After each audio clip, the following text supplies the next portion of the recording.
terfokus dengan bagaimana kepelatihannya. Hampir setiap hari dia menerima sesi-sesi latihan. Pembinaan youth development di grassroots, terus youth formative fase, dan youth final fase.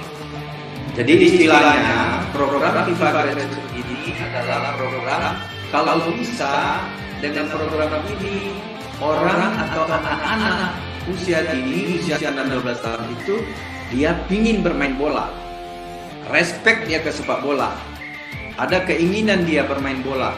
Semakin banyak orang bermain bola, nah di situ baru kita lihat potensi. Dari potensi-potensi yang bagus tadi itu, baru kita lakukan program dia dengan program Villanesia.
Yang disampaikan langsung oleh Coach Indra Syafri.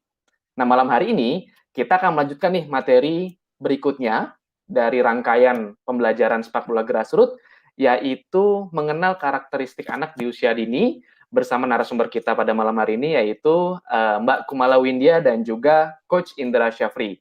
Nah, sebelum saya mulai, saya ingin sapa mereka terlebih dahulu nih, yang kebetulan juga sudah bergabung nih bersama-sama kita di live YouTube pada malam hari ini.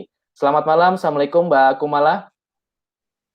Waalaikumsalam warahmatullahi wabarakatuh. Selamat Hari Raya Idul Fitri, Mas Dodo. Mohon maaf lahir dan batin ya.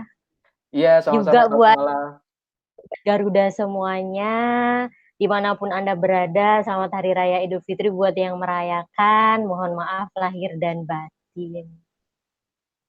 Ya, Lebaran di mana nih Mbak Kumala kalau boleh tahu? Saya di rumah saja, takbiran di rumah, sholat Idul Fitri di rumah juga, kemudian silaturahminya alhamdulillah bisa lewat virtual sekarang Mas ya. Betul. Jaraknya jauh tetap bisa bertemu muka lewat virtual.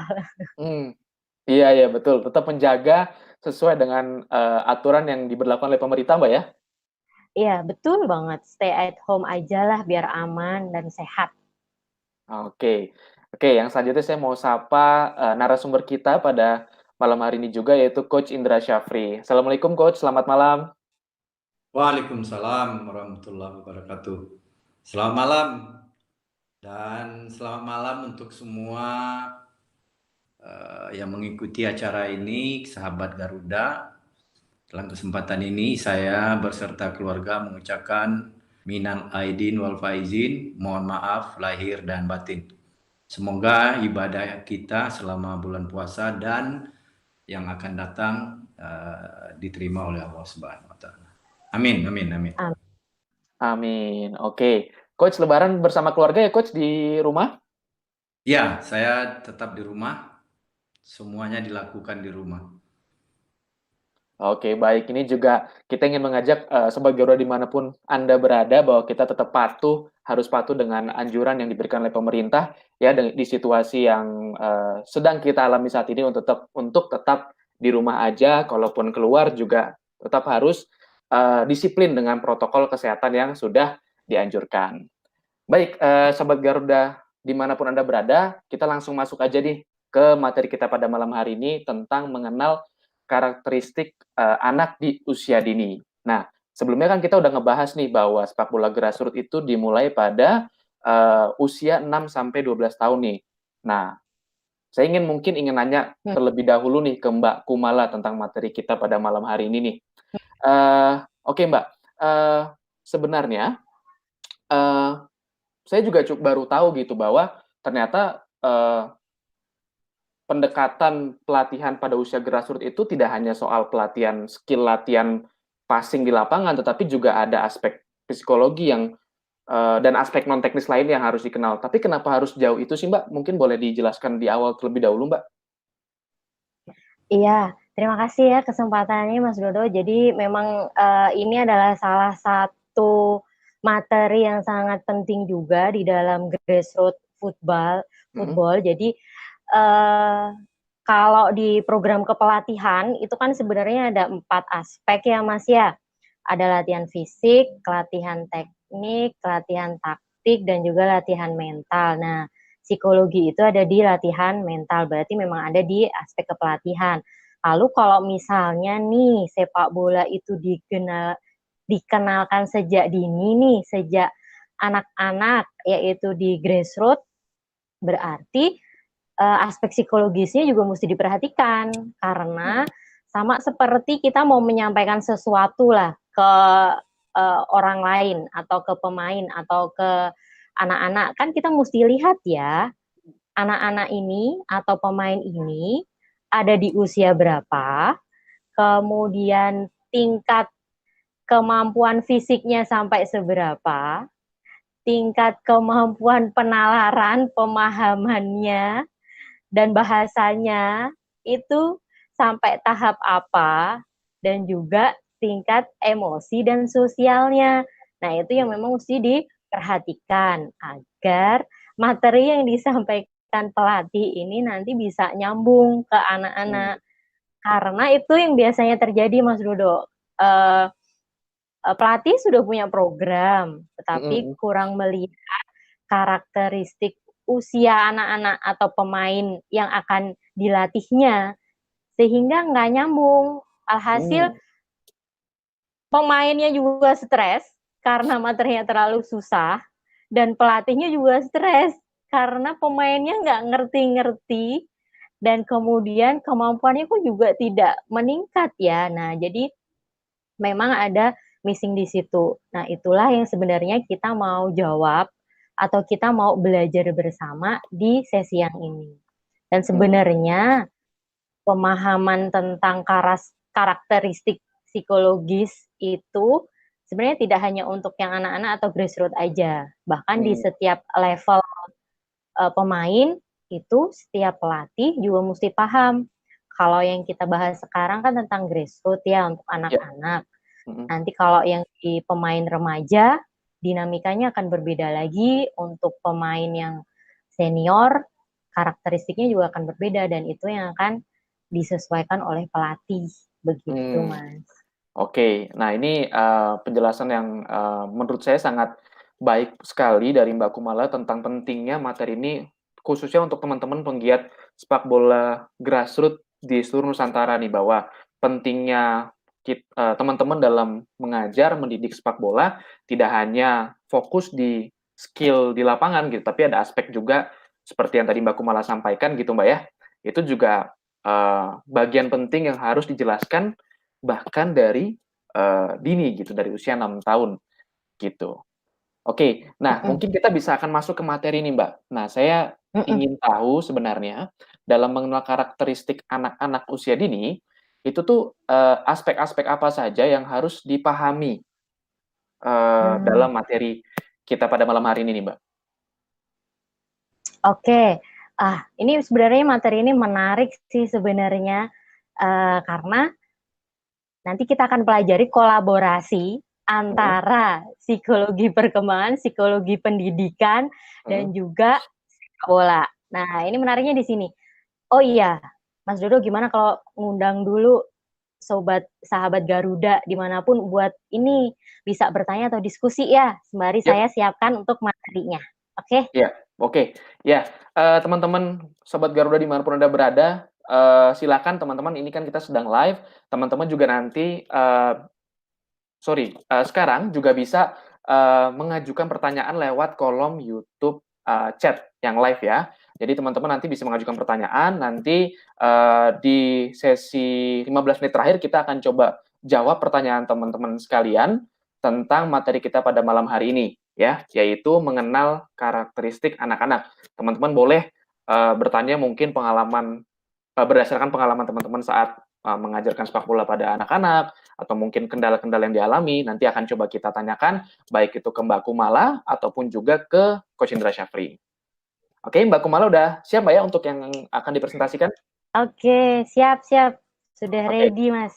Oke, silakan Mbak. Nah, oke.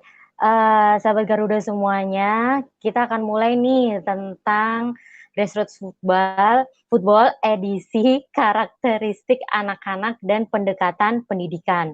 Jadi kalau misalnya di masyarakat biasanya memang dikenalnya sekolah sepak bola ya, SSB ya. Dan karena disebutnya sekolah sepak bola berarti kan ada pendekatan pendidikannya nih yang digunakan. Nah, itu yang akan kita bahas di sini. Gitu. Oke. Ini materi memang kolaborasi dari berbagai macam disiplin ilmu. Justru menariknya di sini karena sepak bola itu ada ilmunya juga ya, tidak hanya sepak bola aja tapi juga bidang ilmu yang lain. Saya mengulang yang kemarin ya Mas ya tentang aspek umum grassroots, yaitu di mana itu adalah anak-anak melewati berbagai tahap perkembangan. Dan di setiap usia perkembangannya anak itu punya kebutuhan, perilaku, sikap, dan juga periode perkembangan yang berbeda-beda. Disinilah kita penting untuk menyadari bahwa ada karakter spesifik anak yang itu meliputi aspek fisik atau fisiologis dan juga aspek psikologisnya. Karena kita melatihnya anak-anak nih, gitu. Dan di sini memang ada istilah khususnya Mas Dodo, namanya adalah coach edukator. Di mana istilahnya nggak cuman sebutannya tidak hanya coach aja, tapi yang ini malah lebih tinggi lagi yaitu coach dan edukator yang harus memahami karakteristik anak-anak. Nah, saya ulang yang kemarin disebutkan Coach Indra di akhir sesi filosofi grassroots bahwa di grassroots ini coach edukator itu mengawasi anak-anak bermain bola. Dan coach edukator memang tidak melatih para pemain sepak bola. Ini yang harapannya semua coaches di SSB itu sudah paham bahwa kalau urusannya dengan grassroots itu hanya mengawasi aja. Mengawasi dalam artian make sure bahwa anak-anak ini gembira. Make sure bahwa anak ini fun dan enjoy. It's enough. Itu aja. Gitu. Oke. Nah, saya lanjut atau gimana nih Mas Dodo? Oke, silakan lanjut dulu Mbak. Oke. Yang hari ini ya kita mau bahas itu grassroots-nya kita bagi menjadi 3 rentang usia ya Mas ya. Yang pertama usia sampai 8 tahun. Di mana itu anak sedang seneng-senengnya main bola. Asal ada bola, ada lapangan, pasti itu asik banget mainnya. 6 sampai 8 tahun. Setelah itu kita akan bahas usia 9 sampai 10 tahun. Dan usia 11 sampai 12 tahun. Nah, 3 fase ini. Grassroots itu kan usianya 6 sampai 12 tahun. Hari ini belajar karakteristik anak-anaknya dibagi jadi 3. Lalu, di setiap usia ini, kita akan melihatnya dari 3 hal, Mas. Yang pertama tentang karakteristik anaknya. Karakteristiknya itu seperti apa sih?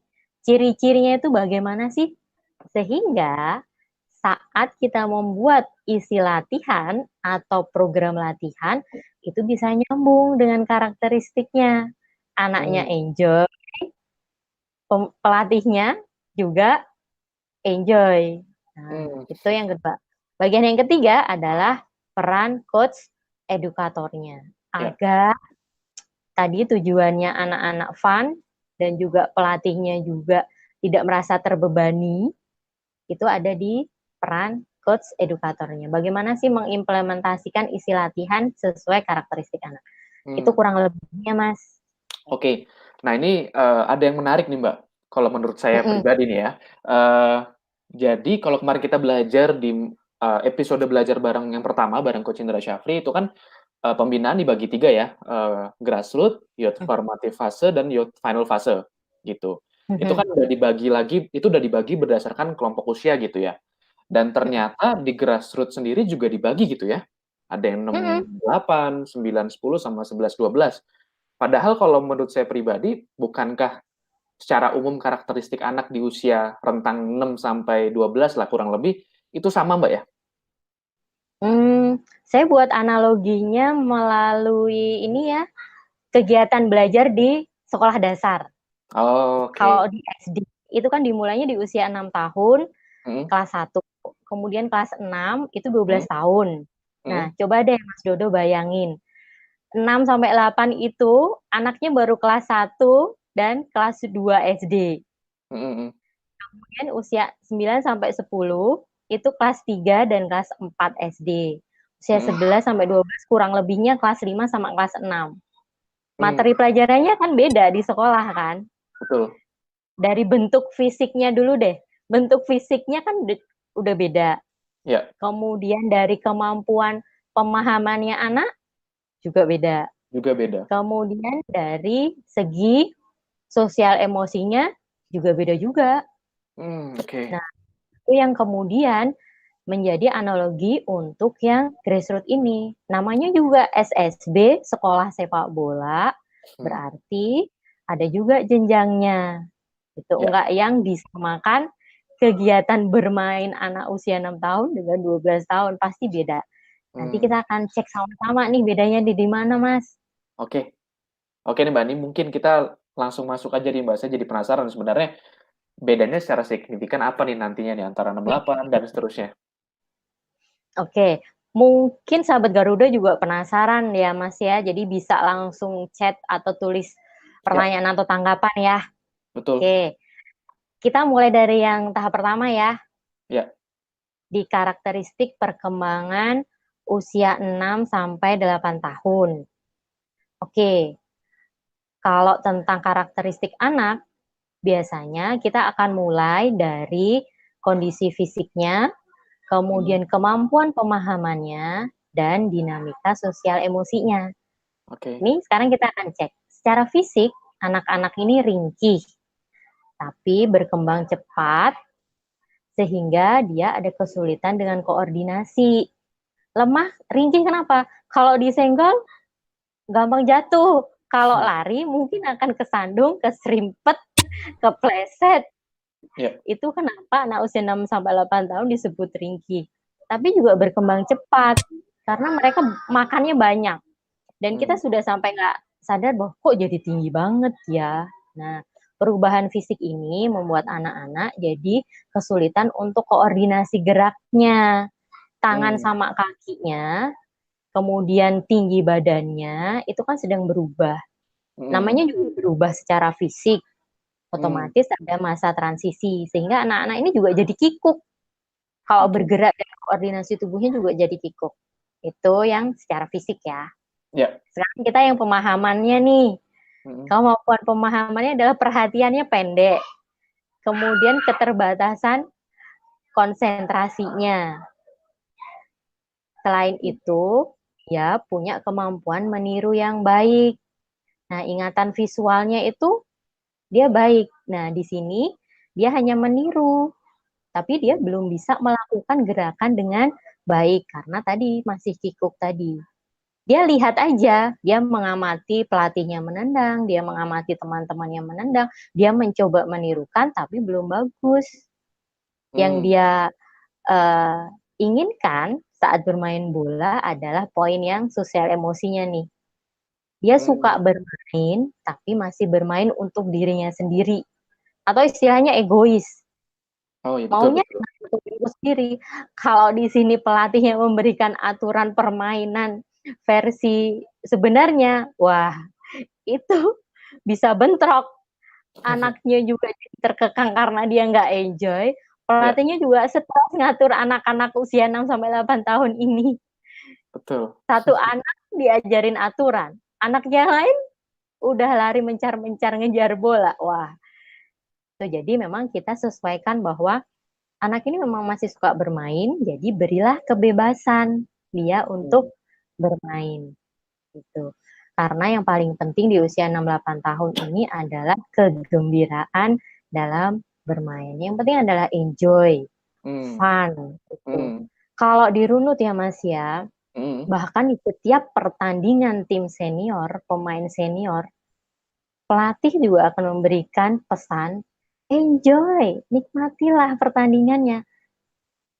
Sekuat apapun lawanmu, sebesar apapun pertandingannya, enjoy, gembiralah bermain, maka kemampuanmu akan muncul.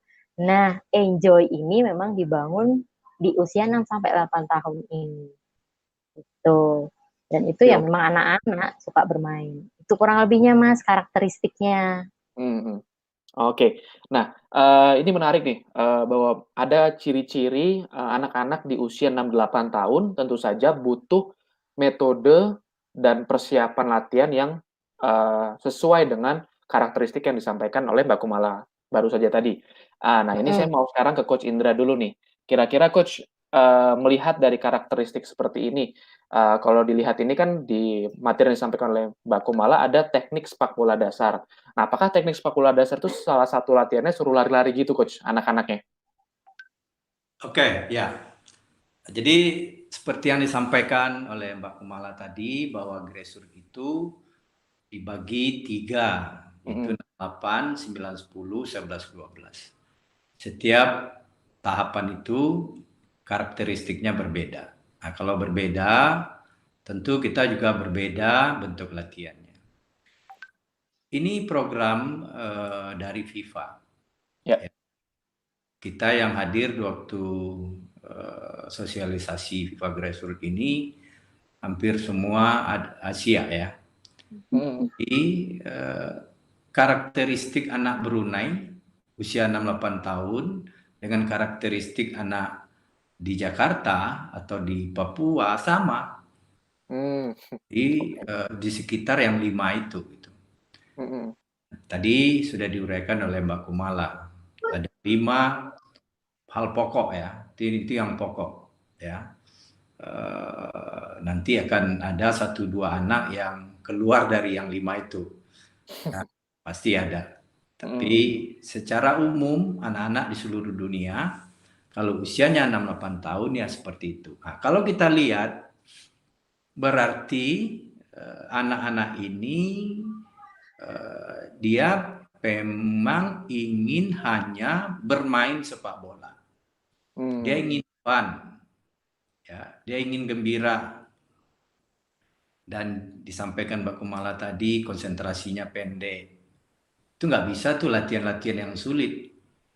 Nggak bisa tuh pakai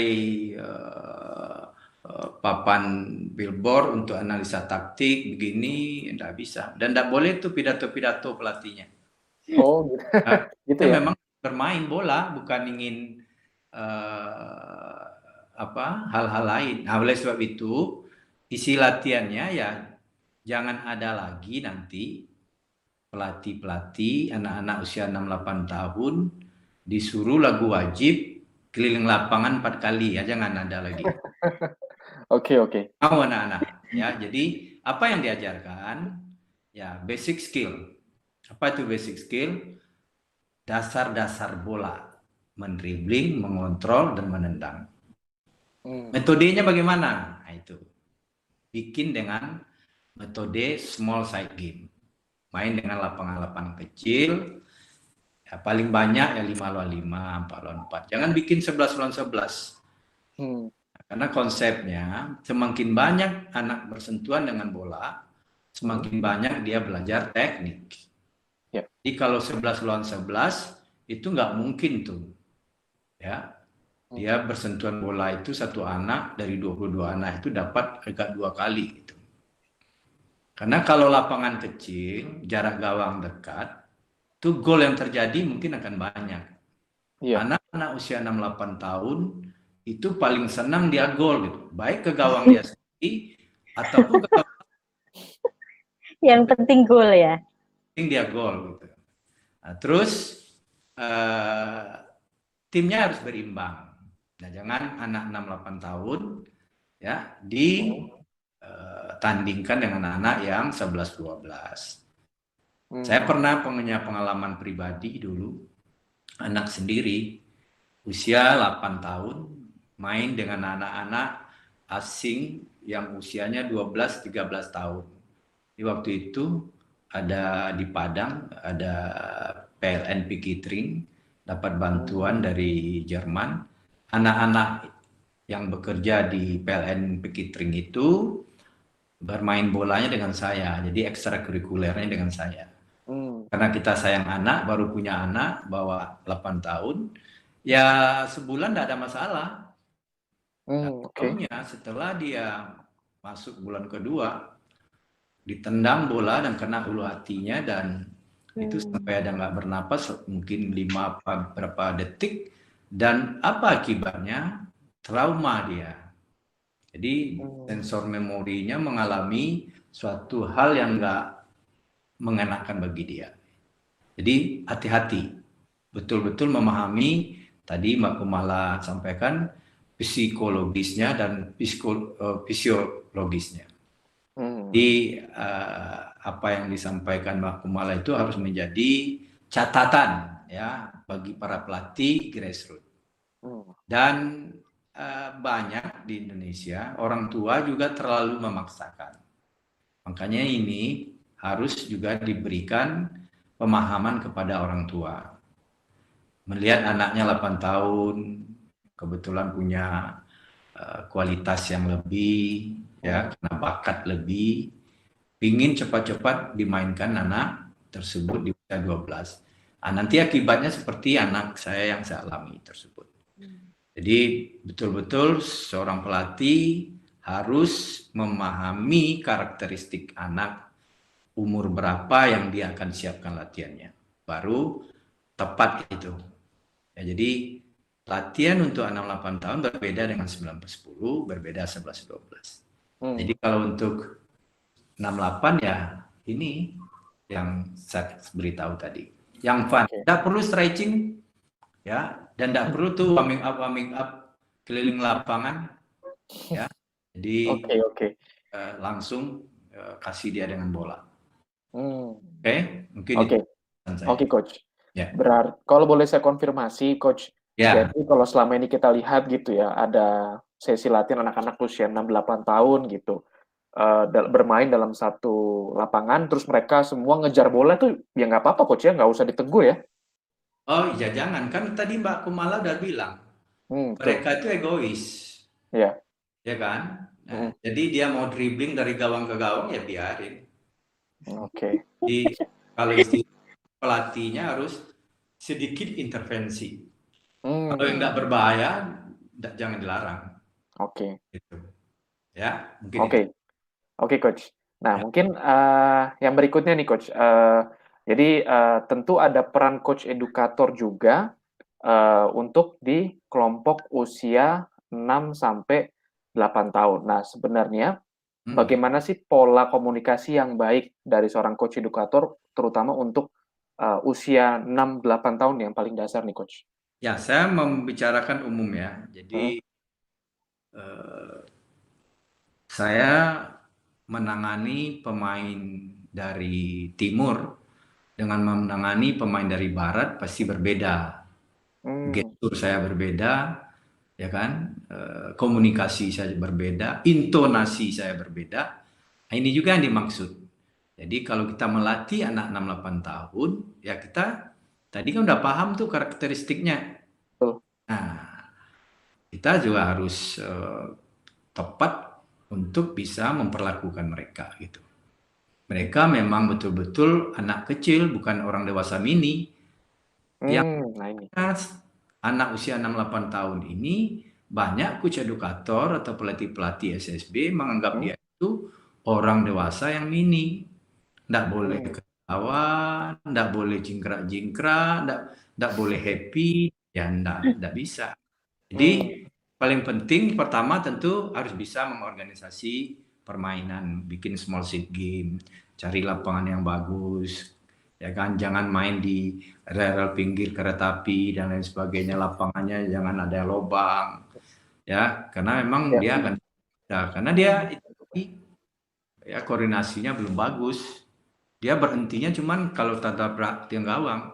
Karena kalau koordinasi belum bagus, teknik belum bagus, reaksi belum bagus, kecepatan belum bagus gitu. Hmm. Terus Oke. para pelatih juga bisa mendemonstrasikan latihan secara sederhana gitu.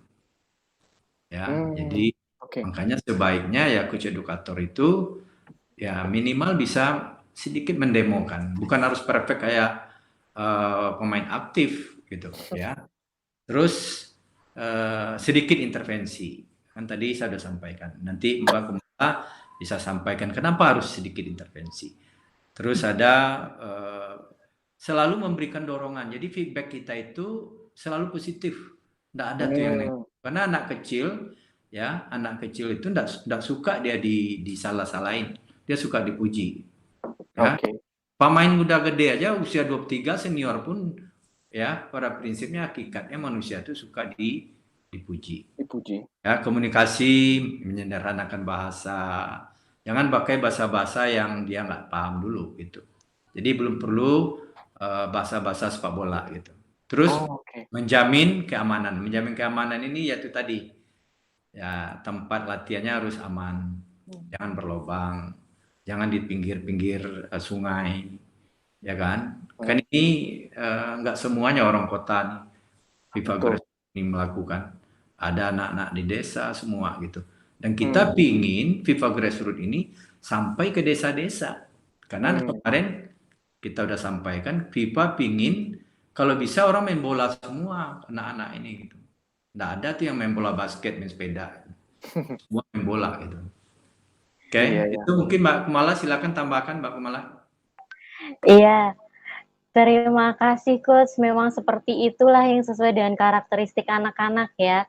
Tadi saya sampaikan anak usia 6 sampai 8 tahun itu bisanya meniru. Jadi pelatih juga mesti kasih demo. Jangan hanya kata-kata aja. Tendangnya seperti itu. Tidak bisa kalau tidak diberi contoh. Kemudian saya setuju juga tentang memberi dorongan positif tadi. Karena memang ini adalah fundamental, harus fun dan enjoy. Itu kurang lebihnya ya. Oke. Nah, mungkin yang berikutnya nih Mbak, apakah perbedaan mendasar sama kelompok yang berikutnya apa nih? Oke, kita langsung aja berarti ya. Boleh. Ya. 9-10 nih berarti ya? 9-10. Bayangannya Mas Dodo ini adalah anak kelas 3 dan 4. Jadi udah bisa baca, tulis, hitung udah lumayan lah. Nah, jadi di sini anak usia 9 sampai 10 tahun karakteristiknya secara fisik nih ada peningkatan kecepatan, daya tahan dan gerakannya. Ada peningkatan koordinasi gerak. Dia sudah mulai bisa bergerak dengan lebih seimbang dan terarah. Itu secara fisik ya. Kemudian berikutnya secara pemahaman, kemampuan visual dan ingatannya juga semakin bagus. Dia tidak hanya melihat lalu lupa. Itu anak kemarin 6 sampai 8 tahun. Saya lihat lalu saya lupa. Nah, anak 9 sampai 10 tahun dia lihat nih secara visual contoh dari pelatihnya. Lalu dia ingat, oh iya saya ingat pelatih kemarin kasih demo teknik seperti ini. Atau mungkin pelatih berikan contoh seperti ini, dia jadi ingat. Gitu. Itu secara pemahamannya. Nah, berikutnya secara sosial emosi, dia lebih percaya diri. Kepercayaan dirinya itu sudah mulai bagus. Kenapa percaya dirinya bagus? Karena selama usia 6, 7, 8 tahun, 3 tahun ini pelatihnya memuji dia. Pelatihnya memberi dia kesempatan bermain dengan gembira, Mm-mm. Walaupun ngegolinnya ke gol punya dia sendiri, timnya dia sendiri, pelatihnya tetap kasih pujian dan dorongan positif. That's why di usia 9 sampai 10 tahun dia mulai percaya diri.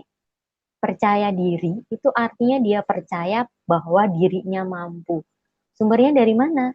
Dari penguatan pelatih, teman-teman, dan juga orang tuanya. Dia merasa, oh berarti aku bisa ya.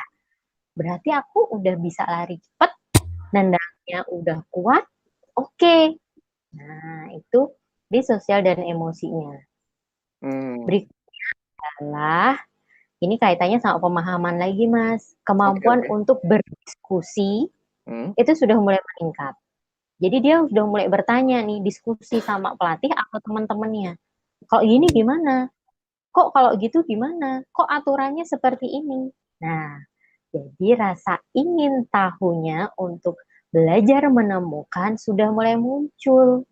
Dan ini yang bagus banget untuk fondasi mentalnya anak-anak ini. Karena dia belajar dan berlatih itu karena ingin tahu, bukan karena paksaan, bukan karena takut sama pelatihnya, bukan takut sama orang tuanya, tapi karena dia ingin tahu. Dia ingin tahu, dia ingin bisa. Jadi dia berusaha belajar menemukan hal-hal itu. Nah, kaitannya dengan sosial, anak usia 9 sampai 10 tahun ini sudah punya semangat kolektif. Dia sudah mulai sadar, enggak egois lagi. Kemarin dia masih egois, iya. Tapi sekarang dia sudah mulai, oke, kita satu tim ya. Tapi kita satu tim pertemanan ya. Jadi kalau kalah atau menang kita tetap berteman. Hari ini kita enjoy main bareng, kalah nggak apa-apa. Besok main lagi. Nah, itu yang dipupuk selama 2 tahun ini oleh coach edukator. Semangat kolektif untuk pertemanan. Nah, itu intinya, Mas. Berarti kalau yang saya boleh simpulkan di awal nih, Mbak, kalau di usia 9-10 tahun ini ya, atau kelompok yang kedua di fase grassroots ini, benar nggak ya kalau berarti si coach educator ini udah boleh mulai menjelaskan, oh yang benar seperti ini, yang salah seperti ini, begitu ya? Nah, itu nanti kita tanya ke Coach Indra. Mana yang boleh, mana enggak. Yang paling penting yang kita paham nih, anak-anak usia 9 sampai 10 senang diajak berdiskusi. Bukan hanya perintah otoriter aja atau perintah satu arah. Apalagi ini Mas Dodo, zaman kita dengan zaman anak-anak ini beda kan. Jadi banyak nih pelatih yang mengeluh. Kok pemain sekarang sukanya ngeyel ya, membantah ya. Kok anak-anak yang sekarang kalau dikasih tahu enggak mau ya. Itu sebenarnya adalah karena komunikasinya belum sesuai dengan zamannya. Zaman kita sudah berbeda. Kalau dulu kita dikasih tahu, iya aja, manut. Kalau anak sekarang harus mesti ada diskusi.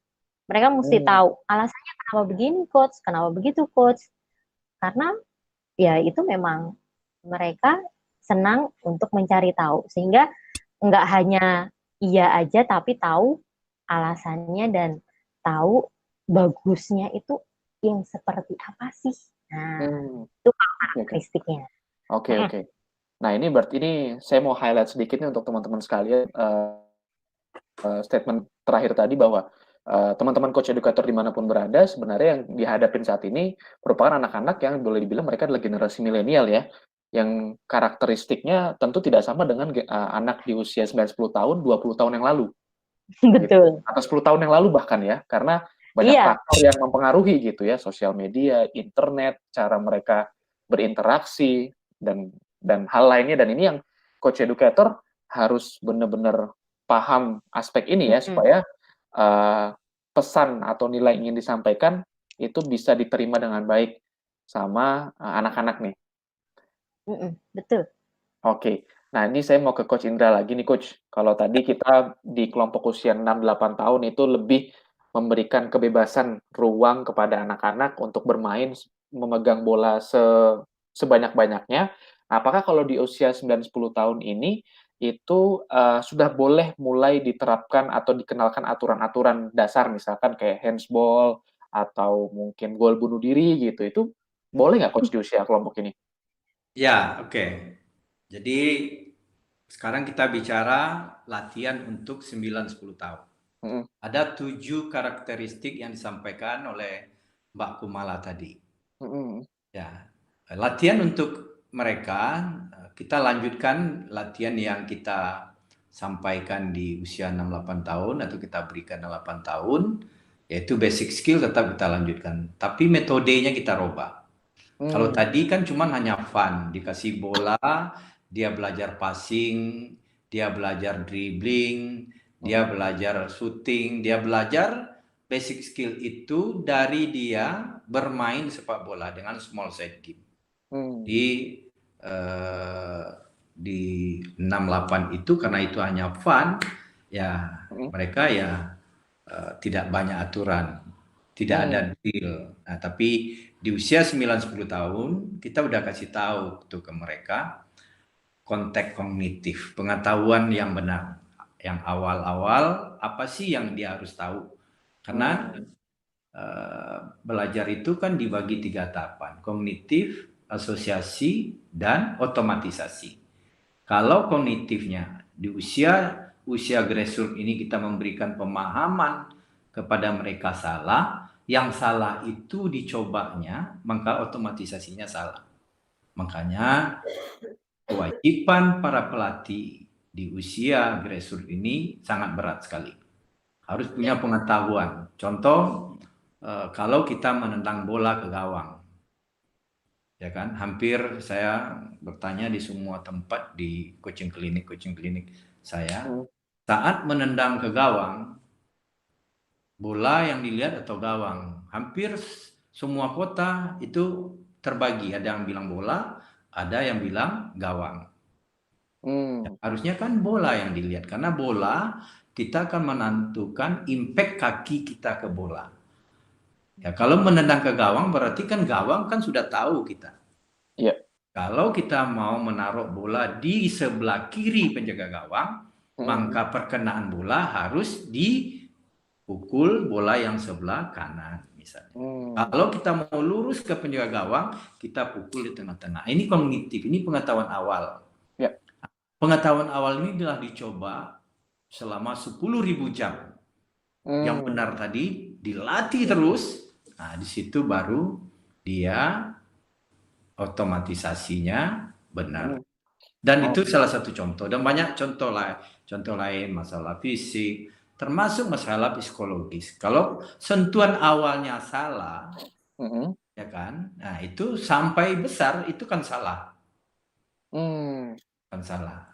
Nah, karena semangat kolektif sudah ada, nah, organisasi tim dasar kita udah boleh. Oh, oke. Ya, itu yang dynamic, yang diamond, dynamic, yang diamond, atau kalau istilah kitanya ketupat ya. Ketupat, oke. Depan, 2 tengah, 1 belakang. Karena itu basic ya dari formasi ya, diamond itu. Nanti kalau misalnya nggak ada COVID lagi ya kita bisa berikan langsung ya contoh-contoh latihannya nanti. Oke. Terus untuk latihan fisiknya udah boleh tuh latihan-latihan kecepatan, latihan kekuatan, ya, reaksi, koordinasi. Ini masa-masa emas latihan koordinasi di usia 9-10 tahun ini. Oke. Nah, kalau small side game-nya ya 5 lawan 5, 7 lawan 7. Kalau tadi 4 lawan 4, maksimal 5 lawan 5. Ini 7 lawan 7. Di baik 6-8 tahun, 9-10, latihannya itu masih pada umumnya masih gabungan atau holistik. Di situ ada fisik, di situ ada teknik, di situ ada mental dan lain sebagainya. Terus sudah boleh ya, karena ini ingatannya udah bagus, udah bisa berdiskusi. Kita udah bisa tuh antara latihan, game, permainan dan pertandingan-pertandingan itu udah bisa dilakukan. Oh, boleh ya? Kita latih dia drill tentang menendang bola. Oke. Setelah itu bola yang dilihat. Ini konteks belajar ya, jangan bilang konteks otomatisasi, Messi nggak lihat bola lagi karena dia udah otomatisasi gitu. Ya, Siap. pelajar. Kenapa bola dilihat? Itu tadi, karena bola yang akan kita tentukan pukulannya di mana. Jadi menentukan impact kaki kita ke bola. Terus yang terakhir, tetap harus berimbang. Ya, tetap harus berimbang. Karena kalau enggak, nanti anak-anak yang kemampuannya terlalu di bawah ditandingkan atau dimainkan atau disamakan dengan anak kemampuan yang tinggi, yang kedua-duanya nggak ada manfaat. Yang kurang akan demotivasi, setiap mau melewati lawan gagal terus, setiap mau mencetak gol nggak bisa-bisa, ya kan? Betul. Nah, dampak psikologisnya kan nggak bagus. Nanti tanya Mbak setuju. Umal pasti. Ya, terus yang menang terus juga nggak bagus dia. Karena Ya nggak ada kan? tantangan, Coach ya. Terus ya di samping kemampuannya nggak terasa karena lawan terlalu gampang, ya secara psikis pun juga nggak bagus. Benih-benih sombong tuh mulai muncul tuh. Nanti Betul. coba tanya ke Mbak Kumala tuh. Nah, jadi ini, terus tentu ada lagi nanti bagaimana pelatih perannya, perlakuan pelatih gitu. Ya, mungkin itu dulu. Oke, Coach. Oke, nah selanjutnya nih kita pengen tahu nih, kalau tadi kita juga sudah membahas coach edukator, peran coach edukator secara umum di usia 6-8 tahun, tentu di 9-10 tahun ini juga berbeda. Tapi sebelum kita masuk, saya ingin nyapa teman-teman dulu nih yang udah ikutan live di YouTube. Pertama adalah Neom FC Ngalam. Assalamualaikum, selamat malam. Terima kasih sudah bergabung, Bapak. Kemudian ada Alef Cahyadi Jatmiko, ada Fitriada dan Tiada, lalu kemudian ada Enda Safitri, kemudian ada Alef Cahyadi Jatmiko, dan juga sudah ada yang bertanya dari atas nama akun Perwira Timur TV. Oke, nanti pertanyaannya saya tahan dulu ya, nanti akan saya sampaikan di sesi tanya jawab ya. Jadi kita selesaikan dulu nih penjelasan di awal tentang materi grassroots, karakteristik anak di usia dini, nanti kita akan masuk ke sesi pertanyaan. Oke, nah kalau di coach educator di usia kelompok 9-10 tahun ini, kalau dari Mbak Kumala sendiri, menurut Mbak, apa perbedaan yang paling signifikan nih Mbak, dibandingkan usia yang sebelum ini? Perbedaannya adalah menyambung yang disampaikan Coach Indra tadi, tentang kognitif, asosiatif, dan juga otomatisasi. Nah, di usia 9-10 tadi kan anak-anaknya sudah mulai senang berdiskusi, punya rasa ingin tahu, sehingga metode dan teknik mengajarnya bisa disesuaikan dengan kemampuan kognitifnya si anak tadi. Di sini pengetahuan umum sepak bola sudah mulai bisa diberikan.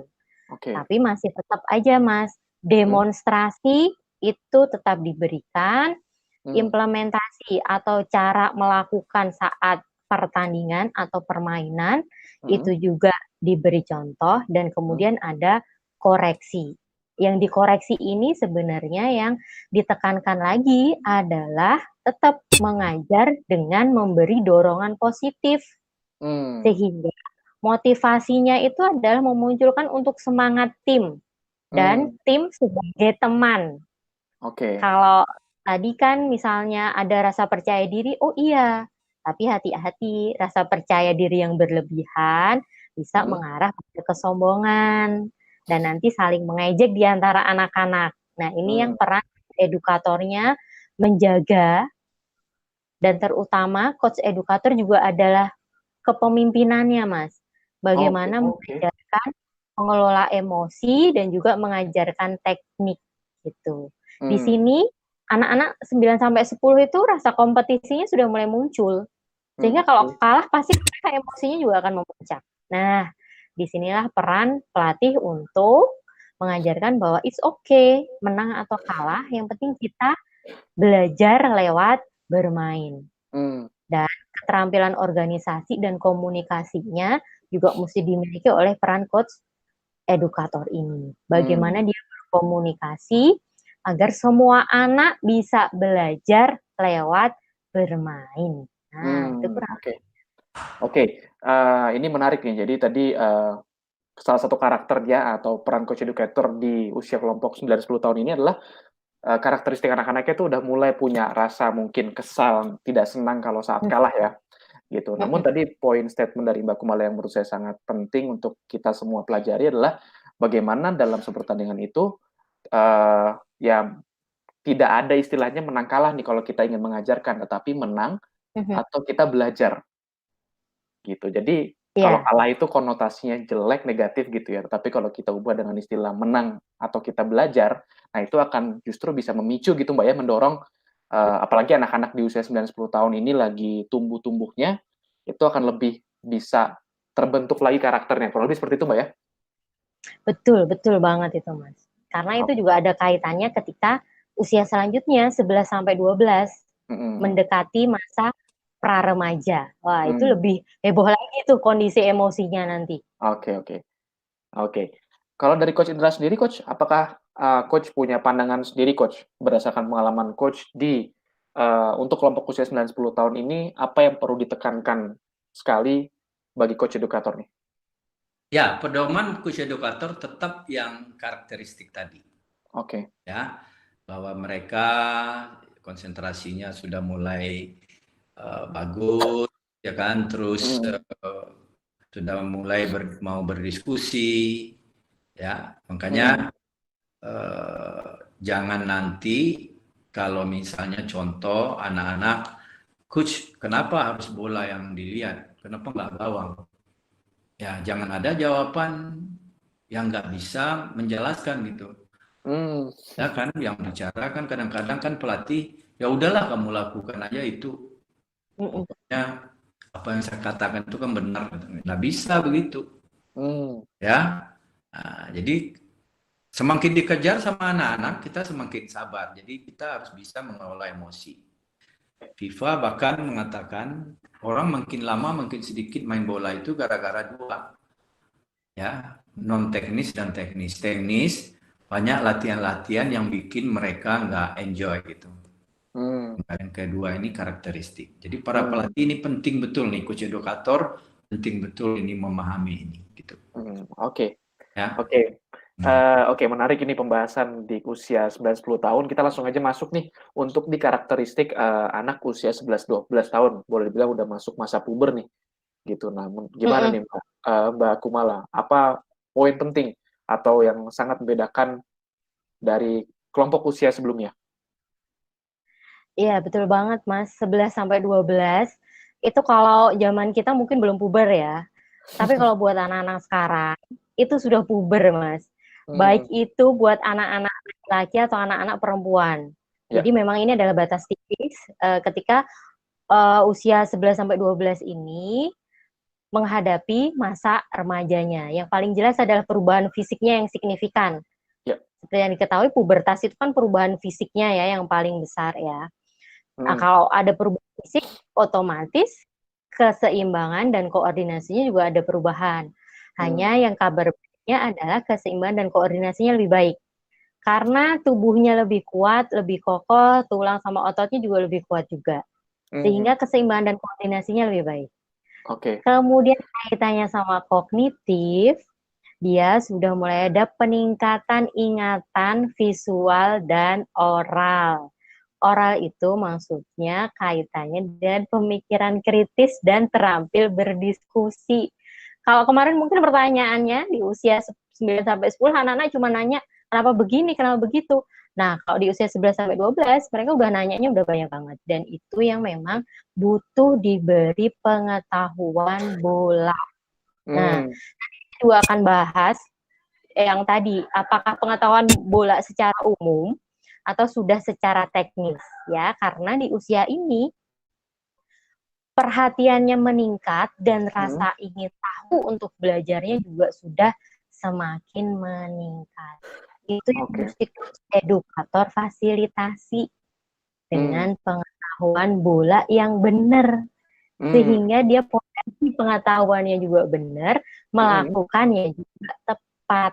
mmm, Nah, kalau secara sosial emosi nih Mas, mhm, mereka semangat berkompetisinya sudah mulai tinggi karena mereka sudah menjadi seorang pemain dalam sebuah tim.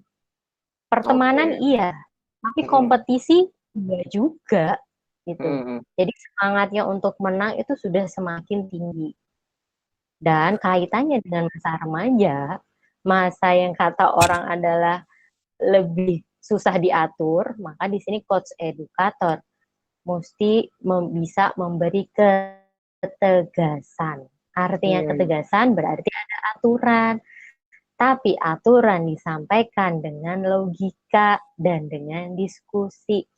Bukan berarti akan ngikutin kemampuannya anak-anak juga enggak, Hmm. tapi bisa menyampaikan aturan Mm-mm. dengan sehingga bisa diterima oleh anak-anak. Oke. Dan biasanya kalau buat anak usia ini, Hmm. semangat timnya itu juga semakin bagus kaitannya dengan kompetisi tadi ya. Ya. Dan biasanya kalau kaitannya sama aturan, Hmm. itu sudah mulai ada leader di dalam tim anak-anak ini. Jadi kalau misalnya kita bisa pegang leadernya, maka teman-temannya akan bisa ngikuti aturannya. Tapi kalau enggak, mereka akan lebih cenderung, oh ngikutin aja temanku, daripada ngikutin aturan pelatihnya. Nah, itu Oke, yang oke. memang kita bangun. Semangat tim untuk belajar dan berlatih. Itu yang mesti Hmm. dibangun. Oke. Nah, itu karakteristiknya. Oke, kalau boleh saya simpulkan sedikit nih, kalau tadi 9-10 tahun, karakteristik yang cukup menonjol adalah anak-anak sudah mulai, apalagi anak generasi sekarang gitu ya, mereka udah mulai lebih banyak punya rasa ingin tahu ya, ingin diberi penjelasan alasan logisnya kenapa. Mungkin kalau di usia 11-12 tahun ini, selain punya rasa ingin tahu, mereka juga sudah mulai berani memberikan argumen gitu ya. Betul. Oke, Apalagi itu. anak zaman now. Wow. Iya, betul-betul. Ini satu aspek poin yang teman-teman coach edukator dimanapun harus sangat memahami. Jadi jangan kaget nanti kalau misalkan di usia 11-12 tahun, apalagi sama anak sekarang, ketika berdiskusi kok anaknya memberikan argumentasi balik gitu ke coachnya, terus kita marah gitu. Nah, itu jangan sampai terjadi sedemikian rupa gitu ya. Karena emang kita harus Iya. kenal sama karakteristik anak di usia 11-12 tahun ini, apalagi dengan anak generasi milenial sekarang itu punya ciri-ciri seperti itu gitu. Betul. Oke, Mbak. Nah, kalau misalkan karakteristiknya demikian, nah ini gimana bentuk contoh Latihan. latihannya? Mungkin Coach Indra punya pandangan, Coach, dari kelompok sebelumnya 9-10 tahun tadi kalau Coach menjelaskan sudah mulai boleh memberikan pemahaman-pemahaman dasar tentang sepak bola. Nah, kalau usia 11-12 tahun, apakah hanya sekedar meningkatkan intensitasnya saja atau mungkin ada tambahan-tambahan teori nih Coach sebaiknya? Oke, pada umumnya sama ya. Mhm. Tetap kita latih dari sisi fisik, kecepatan, kekuatan, reaksi, koordinasi, basic skill juga, Mhm, mhm. tapi metodenya harus dirubah. Ya, Oh, oke. mungkin ya bisa saja dengan metode 4 gawang, 2 gawang, macam-macam. Ya, Oke. permainan warna dan lain-lain sebagainya. Terus karena dia kemampuan dia makin meningkat dan terus juga konsentrasinya makin baik ya. Mhm, Kalau semangat kompetitifnya sudah ada, kita mhm. udah menyiapkan organisasi tim. Tapi dasar. Oh, mmm. Nah, jadi kita udah mulai bangun organisasi tim. Mhm, mhm. Terus prinsip-prinsip permainan sepak bola udah mulai disampaikan ke dia. Oke. Bagaimana menyerang, bagaimana bertahan, Mhm, bagaimana transisi dari menyerang ke bertahan. Setelah menyerang kita bertahan loh nak. Nah, cara mmm, bertahannya gimana? Itu udah mulai diberitahu. mhm, mhm. Dari bertahan ke menyerang bagaimana ya. Nah, di sini baru. Kenapa bisa? Ya karena itu tadi. Anak-anak semangatnya udah mulai tumbuh. Dia Ya, udah mulai bisa diberikan itu. Tapi kalau di usia 68 tahun nggak bisa ini. ya. Ya, motivasi juga sudah mulai diberikan ke dia. Jadi kalau misalnya anak-anak 8 tahun lagi main-main, terus dia langsung duduk, ya kita jangan marahin dia, lihat aja. Tapi usia 11-12 tahun ya kita udah mulai motivasi dia. Ayo, ayo tinggal 5 menit, ayo semangat terus. Nah, jadi mereka juga bangkit gitu. Kita sudah mulai kasih tahu dia, lihat bola, lihat ruang, ya kan? Yang dasar-dasar lah. Terus pergerakan, support dan lain sebagainya. Tapi gamenya sudah mulai bisa 9 lawan 9. Oh, meningkat coach ya? Ya, Oke. bahkan di Belanda dan di tempat-tempat lain udah boleh 11-12 tahun ini 11 lawan 11. 11 lawan 11 dengan gawangnya dimajukan. Ya, luas lapangannya dikecilin. Karena kalau lapangan besar enggak bagus untuk mereka karena terlalu banyak berlari daripada dapat bola nanti. Ya, dikecilin lapangan. Betul. Nah, terus meningkatkan kreativitas latihan-latihannya. Apa contohnya meningkatkan kreativitas? Model-model latihan, metode-metode latihannya harus berubah. Jangan hanya pakai 2 gawang terus, ya kan? Pakai 4 gawang, pakai lane, pokoknya yang bikin dia kreatif gitu. Terus mendorong individu dan mengambil inisiatif. Jadi dia yang kita dorong lagi, jangan kita biasakan mensetir dia gitu. Oke. Jangan biasakan mensetir. Kan banyak itu kalau saya lihat pertandingan di turnamen di usia 12 tahun pelatih teriak-teriak, "Ayo pas, lompat, mundur." Ya kan? Nah, jadi kayak robot anak-anak. Iya. Karena sepak bola itu keputusan. Iya. Semakin bagus keputusannya, ditopang oleh skill yang bagus, itu baru bagus hasilnya. Tapi kalau keputusannya dia cerdas saja, tapi enggak disupport oleh skill juga enggak bisa gitu. I see, oke. Tapi skill bagus, intelijensinya kurang, enggak bagus, ya kan? Keputusannya jadi jelek. Ya. Akhirnya skill digunakan untuk hal yang enggak perlu gitu. Dan ini seperti yang disampaikan Mbak Kumala tadi, ini semangat kompetitif dia. Nah, ini yang harus hati-hati para coach edukator. Yang diasah di sini semangat kompetitif, bukan semangat juaranya. Kalau semangat kompetitif itu banyak norma-norma. Fair play, semua itu ditegakkan di situ. Nggak ada tuh curi-curi umur. Karena nggak kebanggaan juara gitu. Target kita di usia 11-12 tahun ini mengasah dia supaya dia semangat kompetitif dia itu bagus gitu. Nah, makanya pertandingan mulai dilakukan atau kompetisi-kompetisi, turnamen-turnamen sudah boleh di usia 11-12. 11-12 ya coach ya. Di grassroots pun ada festival namanya. Nanti kita bahas di sesi khusus ya. Ya. Mungkin itu dan perlakuan pelatihnya yang 11-12. Oke, yang ini ya coach. Ya, silakan. Metodenya masih tetap ya bisa karena mengembangkan kreativitas dia ya itu metode masih tetap kita harus menyesuaikan. Ya, menyesuaikan. Terus pengetahuan umum sepak bola sudah harus kita berikan ke dia. Passing, attacking, ya pokoknya yang umum-umum sudah harus ya. Karena bahasa sepak bola itu ya harus dikenalkan dari usianya 11-12. 6-8 belum perlu. Ya, jadi sudah mulai menggunakan bahasa teknis. Ya.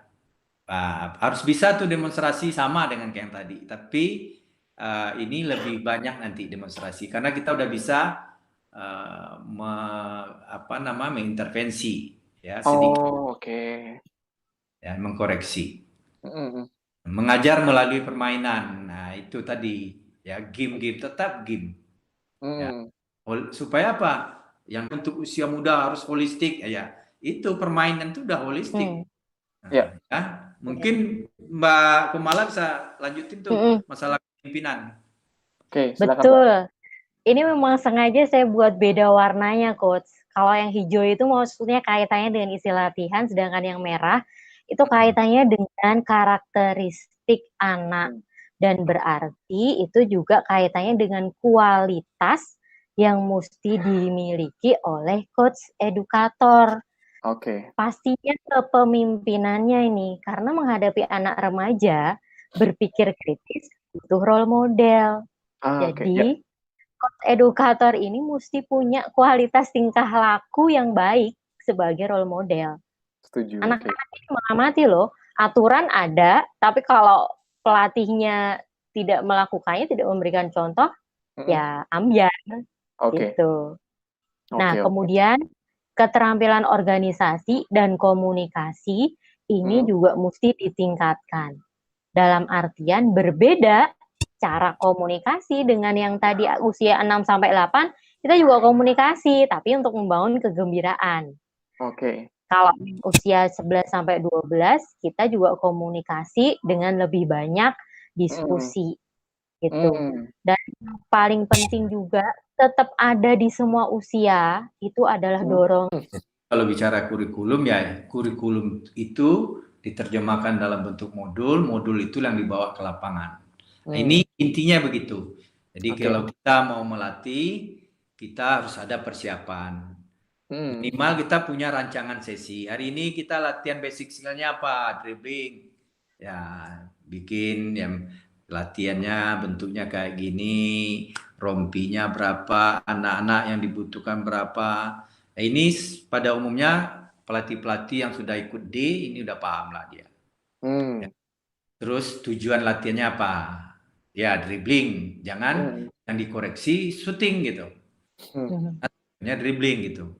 Terus berapa lama ya latihannya dan bentuk-bentuk latihannya di mana dibuat langsung di situ, dan setelah itu baru kita kumpulin anak-anak ya, setelah kita organisasi latihan ya kan, terus kita kumpulin, kita jelasin ke dia. Mungkin lanjut Mbak Kumala, ini mungkin sepintas saja lanjut. Oke, Ya kan? lanjut ya. Yang poin kan ke mereka penjelasan kita latihan hari ini. Oke. Caranya begini ya. Berbeda loh 6, 8, 9, 10, 11, 12. Jadi jangan bahasanya jangan sama gitu. Nah, setelah itu kan berakhir tuh latihan. Ya. Kan berakhir latihan kan. Nah, kumpulin mereka. Nah, yang paling penting mungkin di sini nanti Mbak Kumala bisa sampaikan juga, di samping kita mengevaluasi hasil latihan tadi, yang terakhir itu ya kan, mengumpul alat latihan. Itu udah dibiasakan mereka yang diajarin gitu. Ya, supaya nanti dia nggak selalu memberikan tugas-tugas itu kepada pelatihnya dia. Jadi dari mulai kecil kita biasakan. Terus mengorganisasi kepulangan. Ya, jangan sampai dia pulang ke orang yang salah. Gitu. Kan banyak kan tingkat-tingkat kejahatan sekarang, Gojek apa, mohon maaf, yang pura-pura mau mengantarkan, tidak taunya nanti mereka nggak sampai ke rumahnya. Gitu. Tapi biasanya yang usia 6-8 tahun biasanya diantarkan oleh orang tua. Tapi kita tetap pastikan dia sudah naik ke mobil orang tuanya atau ke kendaraan orang tuanya. Mungkin Mbak Kumala bisa sampaikan tambahkan. Oh iya, betul banget Coach, setuju. Terutama yang tadi Coach sampaikan untuk mengumpulkan alat latihan ya. Karena itu adalah kaitannya sama pembiasaan perilaku. Dan itu ada dimasukkan ke dalam mental pemain dalam hal attitude atau sikapnya. Syukur-syukur sebelum latihan mereka bisa diajak ambil bolanya atau ambil alatnya. Atau kemudian setelah selesai rapikan, bereskan. Walaupun targetnya kita juga nggak berharap anak-anak usia 6 sampai 8 itu mengumpulkan atau merapikannya dengan rapi banget ya, pasti akan beda kan. Nah, itu yang kita sesuaikan targetnya. Kemudian yang kedua itu adalah di kepulangan anak tadi, Coach. Itu yang saya harapkan untuk coaches yang di SSB ya, tolong perhatikan bahwa ingat poin yang di grassroots ini adalah menjaga keamanan anak.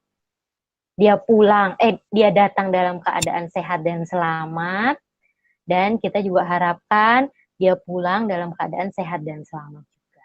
Gitu. Oke.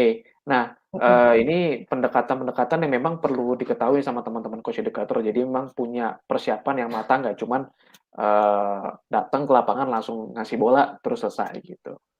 Nah, Mhm. mungkin yang berikutnya nih, Mbak, materi kita, Mhm. tentu sepak bola grassroots ini kan nggak cuman untuk laki-laki, wanita juga bisa dong harusnya ya, untuk anak-anak Heeh, yang betul. berkelamin perempuan.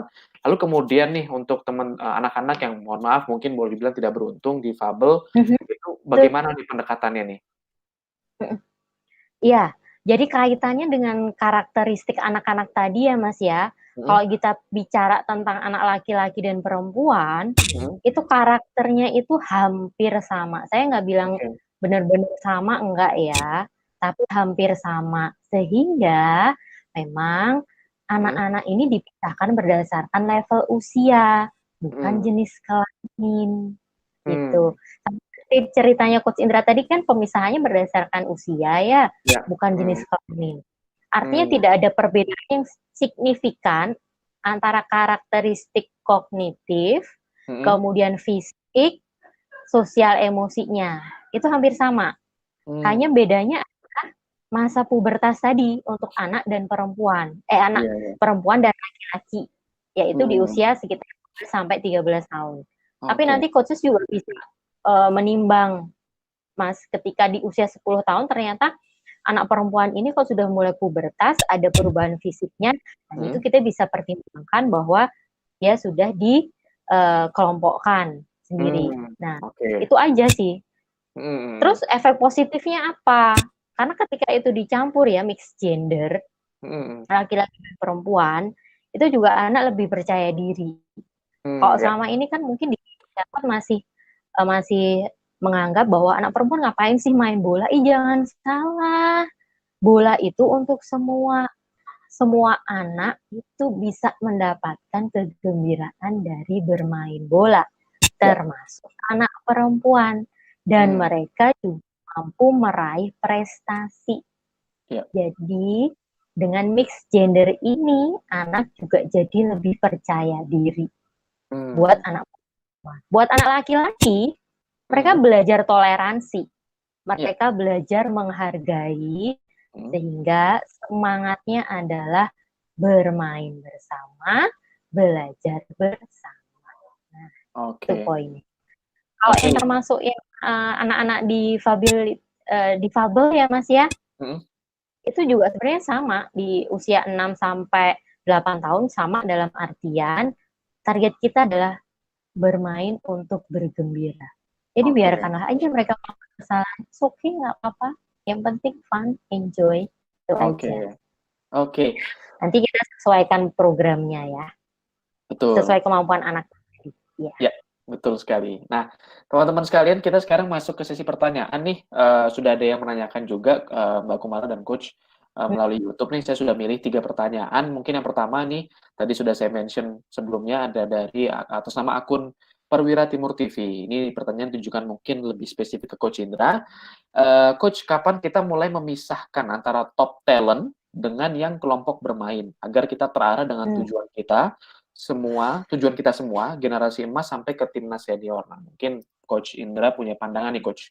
Ini pertanyaan bagus menjawab sekalian keraguan Mhm, orang tentang bagaimana nanti kita dengan kurikulum Villanesia dengan FIFA Grassroots. ya, FIFA Grassroots ini adalah program FIFA mmm, yang tujuannya adalah ayo anak bermain sepak bola untuk semua orang tanpa ada diskriminasi mhm, dan untuk siapa saja.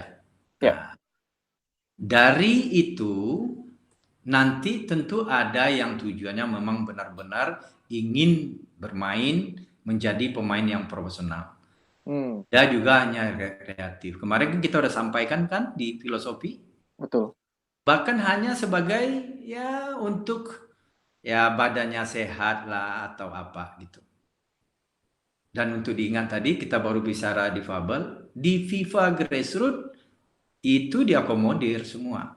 mmm, Kalau pertanyaannya anak yang golden boy, golden ya, mhm mhm, itu kita lihat dari yang banyak tadi contoh saya mhm, ke Medan.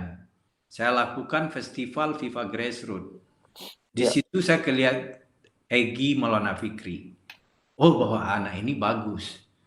Setelah itu kita tarik dia ke Jakarta, penanganannya berbeda. Jangan lagi penanganan sama dengan penanganan yang dimaksud dengan apa yang disampaikan materi-materi FIFA Grassroots. Levelnya sudah lebih tinggi. Kalau menanyakan umur berapa, bisa aja dari usia 6-8 kita udah lihat, 9-10 udah kita lihat, 11-12 kita udah lihat, tetapi yang paling ideal itu tetap saja 11-12 itu baru kita tarik dia. Kalau 6-8, biarkanlah dia dulu bersosialisasi. Karena dia tidak hanya butuh teknik sepak bola, skill sepak bola. Sentuhan-sentuhan sosialisasi, sentuhan-sentuhan dia bergembira, itu harus dia nikmati. Jangan nanti terlalu cepat kita ajak dia ke hal-hal yang sangat serius dulu gitu. Dia anak-anak, kita harus berikan. Makanya FIFA menurunkan ini karena banyak terindikasi oleh mereka itu orang ingin anak-anak itu cepat pandai bermain bola gitu. Nah, ini yang dia gitu. Nah, dalam rangka itulah kita semua yang mendengar tolong sabar. Berikan ke dia juga keleluasan untuk menikmati masa kanak-kanaknya dia. Ya. Jangan nanti usia 6-8 tahun udah di TC jangka panjang kan, dimasukkan mes, jangan. Iya, iya. 9-10, 11-12, biarkan dia bermain, bersosialisasi dulu. Gitu. Paham ya? Oke. Kurang sangat jelas Coach untuk penjelasannya. Selanjutnya nih pertanyaan atas nama akun Yusuf Saker. Selamat malam Pak Yusuf, terima kasih sudah bergabung dan juga bertanya. Pertanyaannya adalah kalau untuk usia 11 tahun, latihan fisik apa yang mendukung untuk anak-anak di kelompok usia tersebut nih Coach? Tadi kita udah sampaikan, sudah boleh latihan kecepatan, latihan kekuatan, latihan reaksi, latihan koordinasi, kalau menyangkut masalah fisik. Tetapi jangan dipikir latihan kekuatan itu masuk ke gym. Nah ini. Ya, pakai berat badan dia sendiri itu udah latihan kekuatan, push up, sit up, itu latihan kekuatan. Nah, ya. Oleh sebab itu ya tentu pengetahuan para coach edukator memang harus selalu mau belajar. Intensitasnya seberat apa, lamanya latihan, ya itu nanti kita bisa rinci nanti di presentasi kita di sesi latihan. Oke. Ya, bentuk-bentuknya juga nanti akan kita sampaikan. Oke. Ya. Oke, pertanyaan yang terakhir nih untuk pertanyaan dari teman-teman yang menyaksikan melalui YouTube Live dari atas nama akun Hanim Sugiarto. Nah, ini mungkin pertanyaan nanti bisa dijawab sama baik oleh Mbak Kumala maupun Coach Indra. Bagaimana baiknya peran pelatih atau coach edukator untuk dapat membuat anak fokus dalam latihan, di mana era saat ini anak sangat mudah terpengaruh dengan berbagai macam medsos yang berpotensi besar menurunkan fokus anak. Nah, ini seperti yang tadi sempat sudah kita singgung nih, Mbak. Mungkin bisa ditekankan sekali lagi. Oke, ini kaitannya memang untuk generasi yang zaman now ya, yang memang berbeda banget. Yang kita gunakan adalah karakteristik mereka tentang 1, berpikir kritis, 2, rasa ingin tahu, yang ketiga diskusi. Nah, peran kita sebagai coach edukator adalah memancing rasa ingin tahu anak-anak ini. Sehingga bisa aja setelah sesi latihan selesai, PR-nya dari coach cuma bilang, coba dong cari tahu gimana sih Mas Egy itu bisa jadi pemain hebat. Coba dong cari tahu gimana sih Ronaldo itu latihannya apa aja di rumah. Coba dong cari tahu. Nah, itu poinnya. Cari tahu yang kontennya adalah positif. Kita nggak bisa menonaktifkan semua sosial media anak-anak, nggak bisa. Tapi kita bisa mengarahkan agar mereka menggunakan sosial media itu untuk konten yang positif. Sehingga kalau tadi udah PR-nya adalah cari tahu, next session latihannya dipanggil. Jadi apa yang kalian dapatkan? dari cari tahumu kemarin. Hmm. Mereka bisa sharing. Nah, poin bagusnya adalah anak-anak zaman now ini senang kalau tampil, senang kalau bicara dan diskusi, diberikan kesempatan berpendapat. Nah, ini yang kita berikan. Jadi Oke. mereka berpendapat dengan kontennya tadi. Gitu. Kalau misalnya masanya adalah fokus dan konsentrasi, bisa jadi coba dong cari tahu gimana ya caranya bisa fokus saat latihan. Nah, besok ada pemain yang bisa sharing tips dan cara untuk fokus latihan, nanti bisa dapat es kelapa muda misalnya. Atau semacam itu. Oke. Baik. Nah, mungkin Coach Indra ada tambahan nih, Coach, pandangan Coach terkait bagaimana menjaga anak-anak di zaman sekarang dari efek sosial media nih, Coach. Ya, ini yang kita hadapi perkembangan teknologi. Ya. Itu baru orang mikir masalah handphone. Ya kan? Banyak hal lain. Dan itu kita nggak bisa mematikannya. Betul. Ya. Berarti seperti yang disampaikan Mbak Kumala tadi, kita yang menyiapkan, menata anak-anak, mengarahkan anak-anak, hal-hal tersebut dipergunakan dalam hal-hal positif. Cuman sekarang yang paling berat, ini ke depan ya, saya sudah 1 minggu ini berpikir sepak bola dunia ke depan setelah COVID-19.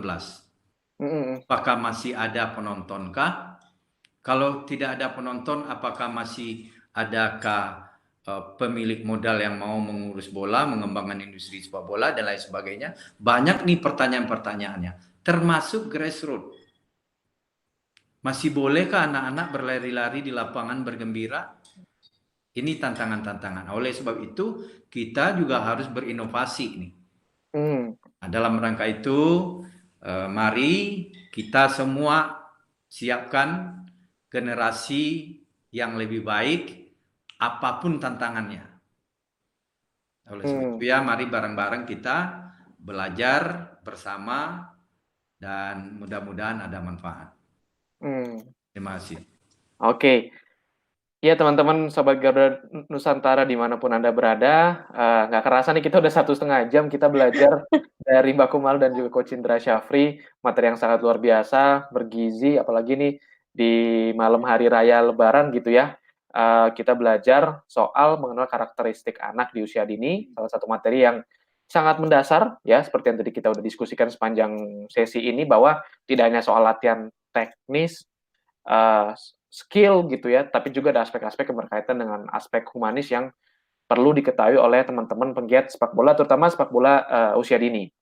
Oke, mungkin terakhir saya boleh minta closing statement mungkin dari Mbak Kumala dulu terkait materi kita pada malam hari ini supaya menyimpulkan, men-summary apa yang sudah kita pelajari malam hari ini, Mbak. Silakan. Oke, terima kasih Mas Dodo. Pertama saya mau mengucapkan terima kasih nih untuk semua coach edukator dimanapun berada di seluruh Nusantara. Coach edukator yang sudah mendedikasikan dirinya untuk melatih anak-anak di SSB, di sekolah, di komunitas, atau bahkan hanya di lapangan kampung. Terima kasih sekali sudah memberikan kesempatan kepada semua anak untuk bermain dengan gembira, untuk belajar sambil bermain, dan juga berkompetisi dengan jujur. Saya ucapkan terima kasih untuk dedikasinya, teruslah untuk meningkatkan kompetensi dan juga pengetahuan, dan kenali, pahami karakteristik anak di setiap usianya, sesuaikan program latihannya dan cara komunikasinya, sehingga semuanya juga bisa mendapatkan manfaatnya. Anak-anak enjoy, pelatihnya juga semangat. Itu kurang lebihnya, Mas Dodo. Terima kasih untuk kesempatannya. Baik, terima kasih Mbak Kumala atas summary-nya. Mungkin dari Coach Indra, Coach, ada closing statement singkat untuk materi kita pada malam hari ini? Silakan. Ya, Dari pemahaman para coach edukator nanti terhadap karakteristik anak, mudah-mudahan nanti akan lebih nyaman dalam melakukan kepelatihan untuk grassroots, dan juga anak-anak juga menjadi lebih enjoy dan semakin pingin bermain sepak bola. Dan akhirnya nanti semakin banyak orang bermain sepak bola, semakin banyak kita pilihan untuk dijadikan pemain-pemain terbaik generasi baru pesepak bola Indonesia ke depan. Terima kasih. Baik, terima kasih Coach Indra atas summary-nya. Demikian teman-teman Sobat Garuda Nusantara dimanapun Anda berada untuk sesi belajar bareng lanjutan dari materi sepak bola grassroots. Teman-teman juga jangan lupa di YouTube channel Garuda Nusantara kita punya program rutin setiap hari Rabu. Kita ada segmen Ruang Ganti, kita akan berdiskusi, ngobrol, mengulik kisah-kisah dari tokoh sepak bola. Teman-teman silakan nih usul ke kita lewat Instagram @garudanusantara19, kasih tahu kita teman-teman pengen tahu cerita siapa yang inspiratif atau mungkin idola teman-teman sekalian, nanti kita coba undang mereka. Dan jangan lupa juga setiap hari Minggu ya, seperti hari ini pukul 8.20 waktu Indonesia Barat, kita akan belajar langsung dari para ahli tentang ilmu-ilmu sepak bola maupun ilmu non sepak bola yang berkaitan dengan permainan ya. Jadi teman-teman boleh request juga pengen belajar tentang apa, pengen materi tentang apa. Nah, itu silakan ya. Boleh komen, boleh DM ke Instagram atau komen di YouTube Live juga boleh. Dan jangan lupa juga ya buat teman-teman yang baru pertama kali nonton sesi segmen belajar bareng hari ini, kalau tadi sempat agak bingung, nah coba bisa tuh nonton lagi segmen yang sebelumnya tentang filosofi grassroots yang disampaikan oleh Coach Indra Syafri ya. Jadi bisa ditonton diulang-ulang gitu supaya semakin paham tentang materi pembinaan usia dini. Oke, saya ucapkan terima kasih juga untuk teman-teman yang sudah ikut dari awal jam 8, sudah setia selama 1,5 jam ini. Ada Laneum FC, ada B, ada Budiman Al-Iman, ada Perwira Timur, dan ada AF7 Saker yang juga request nih Coach, dibuatkan sesi belajar bareng Coach Indra dengan implementasi pelatihan di lapangan. Oke, kita tampung ya Coach ya, nanti kita akan kabari nih inovasi-inovasi dari Garuda Nusantara Channel. Terus kemudian juga ada Hanim Sugiarto, dan teman-teman lain yang tidak bisa saya sebutkan satu persatu. Demikian untuk sesi belajar bareng pada malam hari ini. Terima kasih dan saya juga mohon maaf apabila ada kekurangan selama berlangsungnya acara kita pada malam hari ini. Jangan lupa subscribe YouTube channel Garuda Nusantara ya, like, share ke teman-teman, ke guru, ke pelatih-pelatih teman-teman sekalian, dan juga jangan lupa follow Instagram kita di @garudανusantara19. Akhir kata, terima kasih. Sampai jumpa di acara di YouTube channel Garuda Nusantara lainnya. Selamat malam. Wassalamualaikum warahmatullahi wabarakatuh.